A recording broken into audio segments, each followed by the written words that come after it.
বাংলাদেশের মানুষজন ভালোভাবে নেবে না। আর আপনারা যারা মনে করছেন একটু দীর্ঘসূত্রিতা হলে আপনাদের ভোট ব্যাংক ভাঙবে, আমরা ধারণা করি আপনারা বোকার স্বর্গে বাস করছেন। এই বাংলাদেশে ভোট ব্যাংক শুধুমাত্র বাংলাদেশ জাতীয়তাবাদী দল বিএনপিরই আছে এবং বাংলাদেশের মনে জায়গা করে নিয়েছে বিএনপি এবং তার নেত্রী হচ্ছেন আপসীন দেশনেত্রী বেগম খালেদা জিয়া এবং নেতা হচ্ছেন ভারপ্রাপ্ত চেয়ারম্যান জনাব তারেক রহমান। আপনাদেরকে ধন্যবাদ। অংশগ্রহণ তো আমরা প্রতিদিনই করি। আমরা যেমন আমি ছাত্র দলের প্রতিনিধি হিসাবে আমরা ছাত্রলীগ চিটাং মেডিকেলের এক ছাত্রলীগের মানে কেন্দ্রীয় কমিটি নিষিদ্ধ ছাত্রলীগের কেন্দ্রীয় কমিটির সহসভাপতি, সে পিজি হাসপাতাল যেটা এখন বর্তমানে বাংলাদেশ মেডিকেল বিশ্ববিদ্যালয় হয়েছে সেটিতে বিশৃঙ্খল পরিবেশ সৃষ্টি করার চেষ্টা করছিল। আইন শৃঙ্খলা বাহিনীর সহযোগিতায় আমরা তাদেরকে 3 দিন আগে আমরা ধরিয়ে দিয়েছি। বিষয়টা হলো আমরা তো প্রতিনিয়ত কাজের মধ্যে আছি। আলাদা করে যে 5 ওয়াক্ত নামাজ পড়ে তার কিন্তু বলতে হয় না আলাদা করে যে আমি নামাজ পড়ছি। যে মাঝে মাঝে নামাজ পড়ে তার বলতে হয় যে আমি আজকে নামাজ পড়লাম। আমরা প্রতিদিন এই আওয়ামী বিরোধী এবং আওয়ামী অপচেষ্টাকে প্রতিহত করার জন্য আমরা প্রতিদিন প্রতিনিয়ত প্রতি মুহূর্ত মাঠে আছি। আলাদা করে বলতে হয় না। যে শৌখিন নামাজি তার বলতে হয় যে আমি আজকে নামাজ পড়লাম। আর আমরা প্রতিদিন যে এই আওয়ামী নিধনের প্রক্রিয়া এবং আওয়ামীকে প্রতিহত করার প্রক্রিয়া সবসময় আমাদের অব্যাহত আছে এবং অব্যাহত থাকবে। আপনার ধন্যবাদ। আমরা ভাই আসলে এই বিষয়গুলো আমরা বুঝতে পারি না। আমরা যখন ছাত্র রাজনীতি করি, ছাত্র দল করি, আমরা এক মুহূর্ত লীগের কোনো সুবিধা ভোগ করে নেই। আমাদের কোনো ছেলে ন্যূনতম যে একদম ক্ষুদ্রতম সৈনিক, আমাদের সর্বশেষ যে সৈনিক, সেও কোনো দিন লীগের সাথে আপোষ করে নাই। হোস্টেলে ভালো সিটের জন্য, ভালো খাওয়ার জন্য, প্রেমিকার জন্য কোনো দিন আপোষ করে নাই। কিন্তু আমাদের এই ভাইরা একসময় সুন্দর মতো হোস্টেলে ছিল, নিষিদ্ধ ছাত্রলীগের মনে কেউ কেউ পদে ছিল, তাদের নাকি অনেক সামাজিক যোগাযোগ মাধ্যমে তাদের অনেক স্ক্রিনশট ভাইরাল হয়। আমরা জানি না ভাই, আমাদের নীতি আদর্শ একটাই, এই লীগ যে খারাপ। আমরা যখন আমাদের ছাত্র রাজনীতি শুরু হয় সেই 2009 সালের 5ই জানুয়ারি থেকে যে লীগ গভর্নমেন্ট গঠনের পর থেকে ফ্যাসিবাদ বিরোধী আন্দোলন, সেখান থেকে আমাদের রাজনৈতিক জীবনে আমরা তো আপোষ করি নাই, আমাদের সংগঠন আপোষ করে, আমাদের দল আপোষ করে নাই। তাহলে তারা একসময় মনে হইলো লীগ ভালো, একসময় মনে হলো লীগ খারাপ, আজকে বন্ধ করুন, কালকে আবার সুবিধার জন্য যে বলবে না যে লীগ ভালো তাদেরকে আমরা নিতে পারি, তার গ্যারান্টি কে দিবে? অদূর ভবিষ্যতে তারা দেখা যেগুলো বললো যে না এদেরকে ব্যান্ড করা ঠিক হয় নাই, আমাদের ভুল ছিল। কারণ তার তো অতীতে লীগের সাথে একটা প্রীতি ছিলই, অতীত প্রেম ছিলই। এখন প্রেমে ব্রেকআপ হইলো, আবার যে প্রেম হবে না এর কোনো গ্যারান্টি নাই। আর আমাদের নীতিতে সবসময় আমরা অটল। আমরা এই ফ্যাসিবাদ বিরোধী আন্দোলনে, আওয়ামী বিরোধী আন্দোলনে, শেখ হাসিনা বিরোধী আন্দোলনে অগ্রভাগে।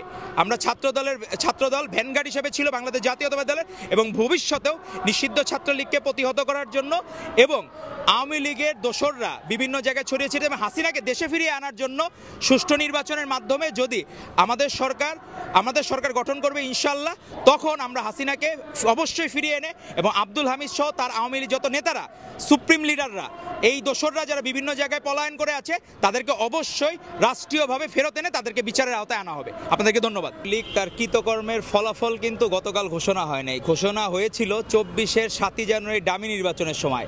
আমাদের ভারপ্রাপ্ত চেয়ারম্যান জনাব তারেক রহমানের ডাকে সাড়া দিয়ে 95% বাংলাদেশের মানুষ, জনগণ কিন্তু ভোট কেন্দ্রে যায়নি। তারা হাসিনাকে তখনই লাল কার্ড দেখিয়ে দিয়েছিল। আর আজকে আপনি ফলাফলের কথা বলছেন। এতদিন যখন আওয়ামী লীগকে প্রতিহত করার বিষয় এসেছে বা নিষিদ্ধ ছাত্রলীগকে প্রতিহত করার বিষয় এসেছে, তখনই কিন্তু দেশপ্রেমিক জাতীয়তাবাদী শক্তি তারাই কিন্তু এগিয়ে এসেছে।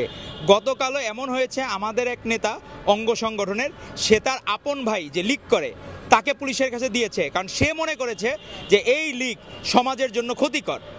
এটি কিন্তু আর আমরা দেখতেছি যারা গতকাল করেছে, আমরা তাদেরকে সাধুবাদ জানাই, আওয়ামী লীগকে নিষিদ্ধ করার দাবি। কিন্তু এটি যাতে আবার মব সৃষ্টি না করে সেদিকে আমাদের খেয়াল রাখতে হবে। আমাদের মবের রাজনীতি, মবের সংস্কৃতি থেকে বের হয়ে আসতে হবে আমাদের। আমরা কখনো অতি উৎসাহিত হয়ে এমন কোনো কাজ উদ্বুদ্ধ করব যারা ক্ষতিকর, তাদেরকে আমরা চেষ্টা করব আইন শৃঙ্খলা বাহিনীর মাধ্যমে তাদেরকে প্রতিহত করার চেষ্টা করব। কিন্তু কোনো ধরনের মব আমরা উস্কায়ে দেব না। কোনো ধরনের এই সমাজে আমরা যখন বাস করেছি, আওয়ামী লীগ যারা করেছে এর মধ্যে আমরা ধরলাম অধিকাংশ খারাপ, কিন্তু কিছু ভালো মানুষও তো তখন ছিল, এটাও আমাদের মাথায় রাখতে হবে। আপনি ভালোগুলাকে আপনি যদি দমন করেন, ভালোগুলাকে নিধন করেন, খারাপগুলোকে আপনি পেট্রোনাইজ করতেছেন। আপনি আব্দুল হামিদকে যে মূল মাথা আর এদের যে মূল হুকুমদাতা, আপনার শেখ হাসিনা, ফ্যাসিস্ট হাসিনাকে আপনার ব্যাপারে কোনো উদ্যোগ নাই। আপনার আব্দুল হামিদ পালিয়ে গেল, সাবেক রাষ্ট্রপতি, এক অদ্ভুত কারবার। আপনি ছোটগুলারে মুরগি ধরতেছেন আর বড়গুলা রাঘব বোয়াল বাদ দিয়ে আপনি ছোট ছোট চুনোপুরি ধরতেছেন। তখনই বাংলাদেশের মানুষ সন্দেহ করবে। করবে। আপনি আপনার মূল জায়গা আগে ধরতে হবে। আপনি এই লীগের ফ্যাসিস্ট লীগের জন্মদাত্রী শেখ হাসিনার ব্যাপারে আপনার কোনো সিদ্ধান্ত নিচ্ছেন না। ভারতের সাথে আপনার মূল এজেন্ডা এই সরকারের হওয়া উচিত শেখ হাসিনাকে ফেরত আনা। আপনি মূল মাথাকে না ধরে আপনি এদিক ওদিক ধরে ছোট ছোট চুনোপুটি ধরলে সমাজের যতখানি না উপকার হবে তার থেকে বেশি উপকার হবে আপনি ফ্যাসিস্ট হাসিনার ব্যাপারে আপনি সিদ্ধান্ত নিতে পারলে।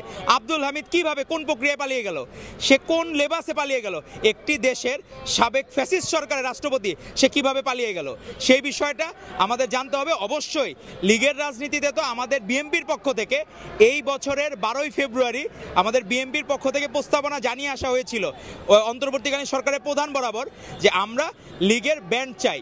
সেটা কিন্তু আগে আমাদের দাবি, কিন্তু সেটা গতকাল বলছে লীগের কার্যক্রম নিষিদ্ধ হবে। এটা তো অঘোষিত নিষিদ্ধ। 24 সালের 5ই আগস্ট বা 36 জুলাইয়ের পরে এই দেশের লীগের কার্যক্রম তো অলরেডি নিষিদ্ধ, কারণ তাদের কোনো ভালো কাজ নাই, তাদের কাজ মানে খারাপ কাজ। তো খারাপ কাজকে নিষিদ্ধ করার জন্য আমরা সাধুবাদ জানাই অন্তর্বর্তী সরকার, কিন্তু তাদের প্রক্রিয়ার মাধ্যমে সেখানে যাতে কোনো অসৎ উদ্দেশ্য না থাকে। লীগকে আপনারা ব্যান করলেন, বাকি যারা কিছু ইসলামিক দল বা অন্য রাজনৈতিক দল নতুন, তাদের তো কর্মী নাই রে ভাই, তারা দেখা গেল এদেরকে পিক করলো, বিভিন্নভাবে পেট্রোনাইজ করলো। আমাদের সেদিকে সতর্ক থাকতে হবে। আপনি মুখে বলতেছেন এক ধরনের কথা,